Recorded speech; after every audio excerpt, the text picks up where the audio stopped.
En el presente documental será entrevistada la profesora Graciela Bonín, dueña del establecimiento donde está anclado el Falansterio de Durandó.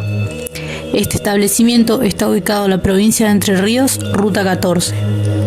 Las alumnas Cooperstein Tamara, Vázquez Andrea y Vidervos Leonela hablarán de la leyenda del Falansterio de Durandó. Durandó, nacido según algunos testimonios en Turín, según otros en Suiza, fundó en 1888 en Colonia Hugues, en un campo de 200 hectáreas, una comunidad autosuficiente dedicada a la agricultura y la ganadería. En su apogeo, allí vivieron alrededor de 120 personas, entre ellos herreros, carpinteros, zapateros y sastres. También contaban con una escuela primaria y una banda de música. En relación al concepto etimológico, falansterio es una palabra derivada de falange, que designaba en la antigüedad a un cuerpo de infantería griega. Charles Fourier la usó para denominar a una colectividad de alrededor de 1.600 personas que vivirían según los principios del comunismo, en solidaridad y repartiendo entre ellas todos sus recursos productivos y bienes de consumo. En el Falansterio de Durandó, su propia familia, él, su esposa y sus 7 hijos vivían en condiciones privilegiadas dentro de la comunidad, y fuera de ella corrían rumores que los demás eran esclavos. En dicho lugar contaban con luz artificial producida por carburo de calcio, cuyo uso hoy está restringido a la soldadura autógena, baños con agua corriente, molino de viento y depósito para 10.000 litros de agua.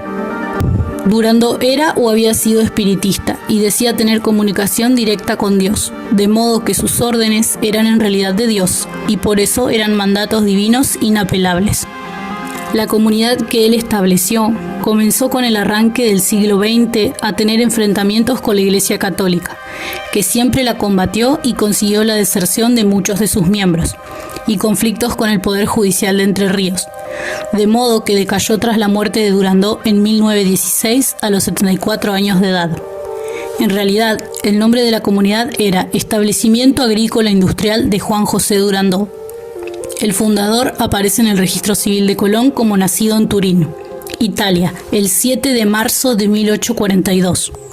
Hijo de Constantino Durandó y María Luisa Cocuos, se habría casado en 1883 en Vevey, Suiza, con Emma Enriqueta Pitet, suiza del cantón de Vaud. Esta figura polémica se instaló definitivamente en Colón el 18 de diciembre de 1888, con su familia, pero desde 15 años antes había hecho varios viajes a Sudamérica. Quedó en la historia como un personaje enigmático, por lo menos difícil de comprender, porque unía sus convicciones colectivistas con otras de índole espiritista. Espiritismo y colectivismo eran doctrinas exóticas en Entre Ríos, pero no en Europa, donde parecían tener una extraña afinidad. Algunos teóricos vinculan el origen del socialismo utópico con las prácticas espiritistas. Los espiritistas recogieron y desarrollaron la doctrina de Allan Kardec, seudónimo de Hipólito Danizard. La misma tomó forma a mediados del siglo XIX e implicaba la existencia de espíritus desencarnados, con los que es posible comunicarse y que influyen en los vivos tanto como los vivos en ellos. Sus seguidores en Colón y San José atribuían a Durandó dotes taumatúrgicas, es decir, lo creían capaz de hacer prodigios, y quizá por eso se embarcaron en su proyecto, en el que fue acompañado ante todo por inmigrantes europeos que vinieron con él. Durandó murió en 1916, pero el día de octubre consignado en el Registro Civil de Colón no es el mismo que aparece en el acta del Falansterio. Posiblemente porque, según el relato de un testigo presencial, el cadáver fue paseado por el campo por otros miembros de la colectividad, esperando que resucitara, como al parecer había prometido. Un integrante del Falansterio, Lázaro Espiusa, que tenía entonces 14 años, narró que el cadáver de Durandó fue paseado por 3 noches en las 3 puntas de sus tierras, haciendo como una procesión, y al tercer día vino la autoridad y lo llevó. Yo lo vi desde el alambrado, tenía su sombrero, su traje, hasta un toscano, y lo paseaban sentado en un carro. Los restos fueron al fin sepultados en el cementerio de Colón.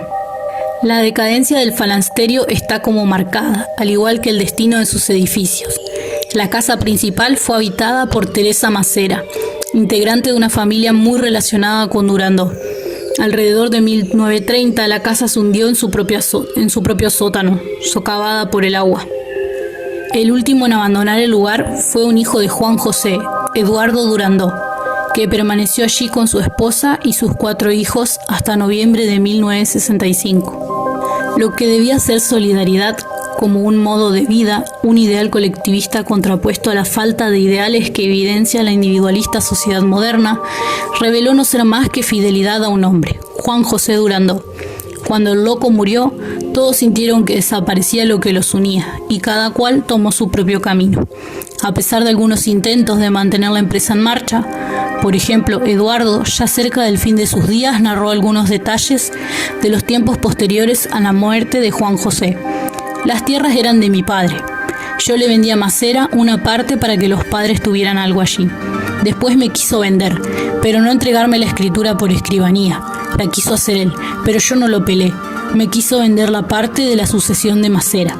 Y ahí quedó. No sé cómo fueron a arreglar esos. Cuando él vivía, la mayoría lo despreciaba por la religión. Cuando murió, todos querían saber si él era espiritista. La gente de afuera le ha hecho más mal que bien.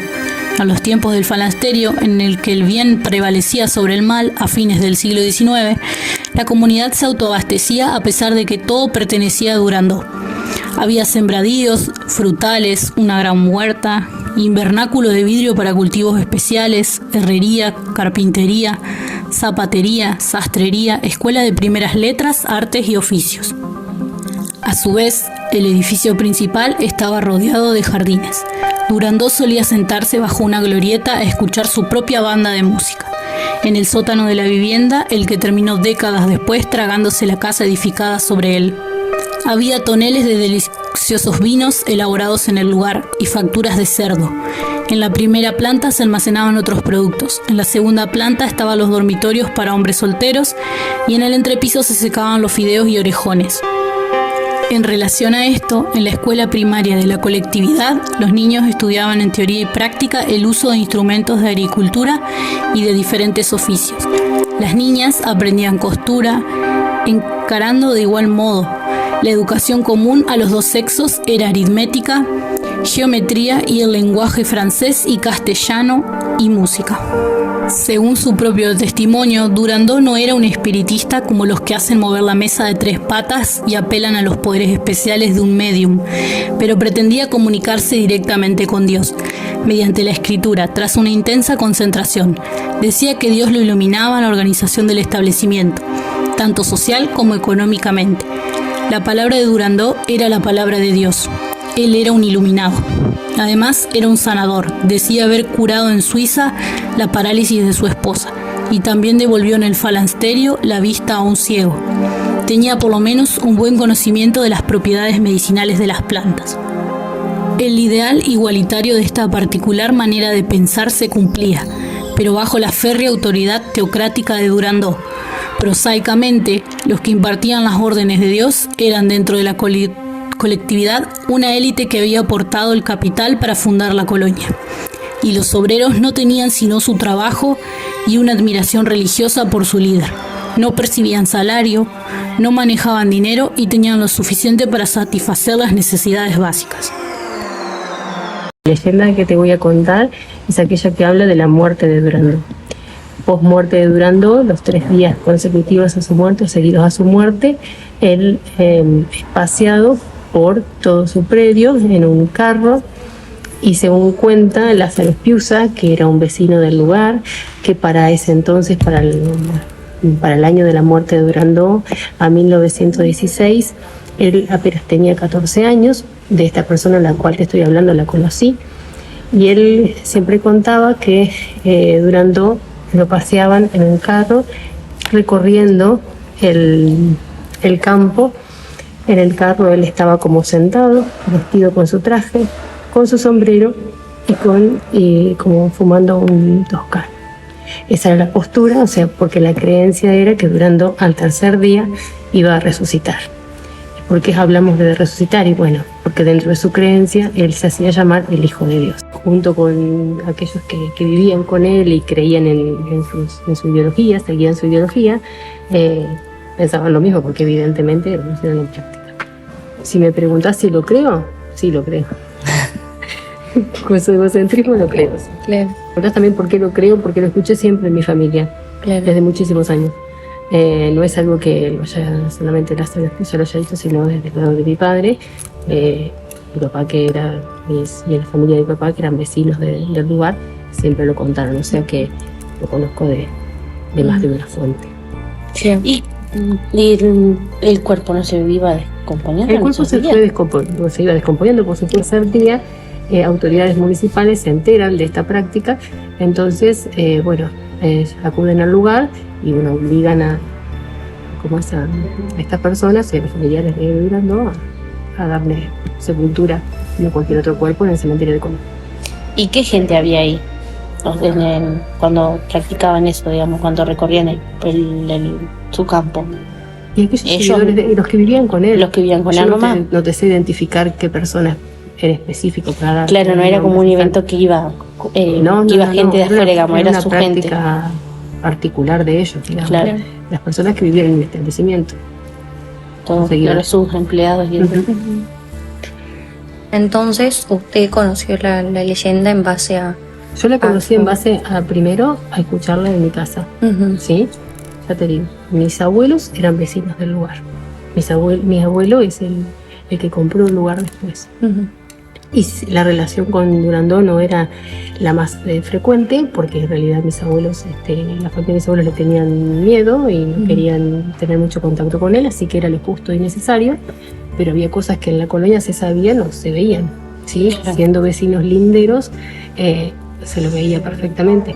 O sea, por eso esa leyenda que ustedes me preguntan ahora y que yo retomo a Lázaro Espiusa, porque lo escuché, digamos, por una segunda fuente después cuando hacía mis investigaciones, también me dijo exactamente lo mismo. Lo mismo que contaba mi papá, lo mismo lo contaba Lázaro. ¿Y usted, conoce más de un relato? Por ejemplo, ¿ha escuchado más de un relato o siempre conoció el mismo relato de...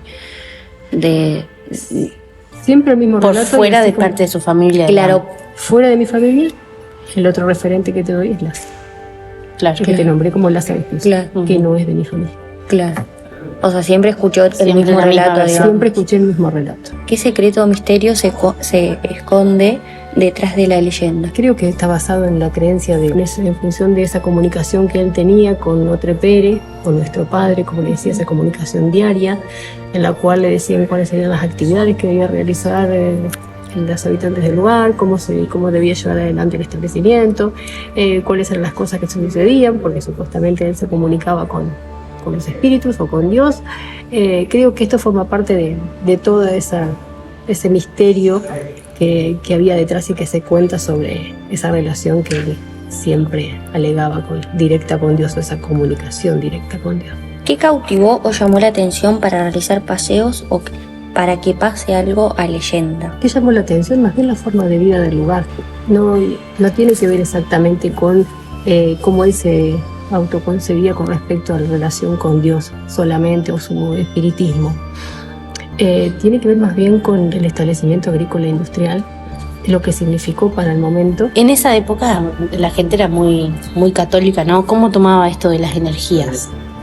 La gente como de afuera, digamos, de...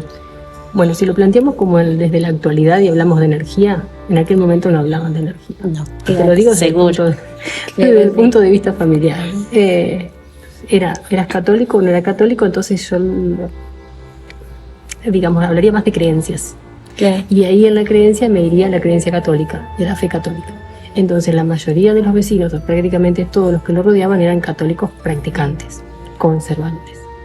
Entonces Durandó no era bien visto. Claro. ¿Pero por qué? Porque la práctica católica era muy fuerte en la colonia San José, en toda la colonia San José. Entonces, para el resto de la colonia, para Colón, Durandó era alguien que rompía un poco las reglas. Por eso, desde la Iglesia Católica, desde Colón, fue bastante perseguida. ¿Estas energías así se sienten en el lugar y eso? ¿O es como mito, digamos? Depende de quién la siente. Depende de quién. Hay muchas personas que sí la sienten. Bueno, hay que llegar al lugar y conocerlo. Claro. Entonces, depende de la apertura que cada persona tenga. pero tengamos presente que hubo más de 120 personas trabajando en el lugar, que vivieron muchos años ahí, con mucho movimiento, con muchos pensamientos, con mucho sentir, con muchas emociones. Entonces es difícil que de un día para otro esa energía cambie. Sí, claro, desaparezca, digamos. Se fume, digamos, del lugar. ¿Qué nos puede contar del día de hoy, del lugar? Claro, del lugar, de la historia, de cómo se lleva, si mucha gente sigue creyendo en eso. Es un lugar apacible, totalmente apacible, agreste, porque está tal cual ha quedado. Y la idea es conservar mayormente en todo lo posible tal cual ha quedado. Entonces es un lugar que atrapa por la tranquilidad, ¿sí? Entonces, en principio es eso, la tranquilidad, el cantar de los pájaros, el aroma a naturaleza. Entonces eso atrapa por un lado. Y luego la propia historia. Pero creo que lo principal está en recorrerlo y cada uno va a tener su propia experiencia al respecto. Después, energéticamente, hay personas que tienen como una conexión, otras que han tenido visiones, ¿sí? Han venido casualmente al lugar, quizás no por visitarlo en sí, sino para hacer una filmación para un canal de televisión. Y bueno, el camarógrafo de dicho canal me cuenta luego que hizo la filmación, bueno, que él era espiritista y me contó qué era lo que había visto, qué era lo que había sentido, ¿sí? O sea que en ningún momento se habló del tema personalmente con él, simplemente él después me menciona esa situación. ¿Y usted alguna vez vio algo así como, o no? No, como ver, no, como sentirse. Sentir, sí. Sentirse. Claro. Como ver. Y bueno, hay situaciones que uno no puede describir. A Durandó le gustaban mucho los perros, por ejemplo, y es muy habitual que quien vaya con perros, los perros se sientan muy, muy contentos en el lugar y recorran todo el sitio que va más allá de poder explorar.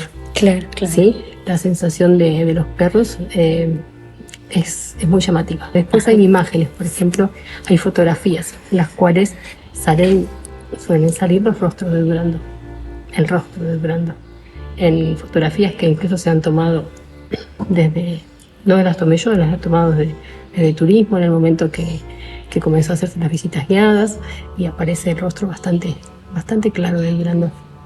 ¿Sí? Esas suelen salir en las paredes del lugar. El término falanterio viene de una ideología que tiene que ver fines de la revolución industrial, una idea de reorganización de la sociedad y de la economía, en la cual era una forma de organización social y económica diferente, en la cual el gobierno de dicho lugar, o de los llamados falansterios o falanges, se daría de manera comunitaria o rotativa. Una forma de vida donde el autoabastecimiento, o sea, se consumía lo que se producía. Esa era la idea. Y lo que sobraba, o ese remanente, era comercializado con los otros falanterios que estarían vecinos o con los que lo necesitaran. Esas ideas de Charles Fourier, de Saint-Simon, ¿sí? Son las que tomó Durandó para crear su establecimiento, al cual él también en algunas de las referencias lo nombra como falanterio, y en realidad puesto luego en la zona y tomado con particularidades propias a su pensamiento, ¿sí? Por eso, si hablamos de falanterio, si es al 100% un falanterio como proponía Charles Fourier, no. Tiene unas adaptaciones hechas a la ideología y a los gustos de Juan José Durandó.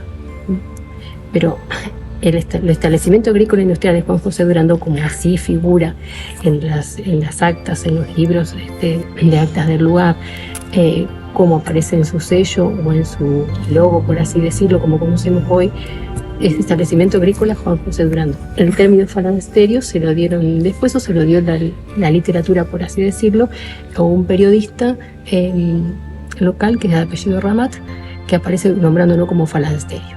Dentro del establecimiento también se hablaba de la idea de falansterio. ¿Sí? Pero ya les digo, es una estómago. ¿Es exactamente al 100% un falansterio?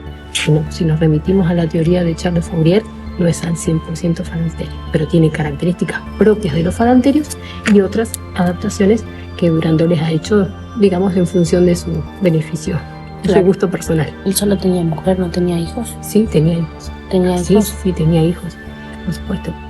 Tenía 7 hijos, de los cuales ninguno de ellos siguió con el emprendimiento de Durandot, con el establecimiento. Ah, todos hicieron su Todos vida. hicieron su vida, y él no preparó a ninguno para continuar con el establecimiento. Y llamativamente, bueno, o no, quizás el hecho de que supuestamente él iba a resucitar, no necesitaba a nadie que lo siguiera. Para cerrar con la descripción, tuvimos la suerte de dar con una persona que tuvo la experiencia de visitar, luego de muchos años, el falansterio de Durandot. Paradigmáticamente, supo contar que suceden cosas extrañas. La persona comenta que le sucedía que cuando quería ingresar a un sitio que no es de su propiedad, le dolía la cabeza. Le comentaron que para ingresar al lugar pidiera permiso porque no es de su propiedad. Al día siguiente, esta persona, para ingresar, pidió permiso diciendo: sé que este sitio no es de mi propiedad, pero te pido permiso para ingresar. Y desde ese momento no le volvió a ocurrir.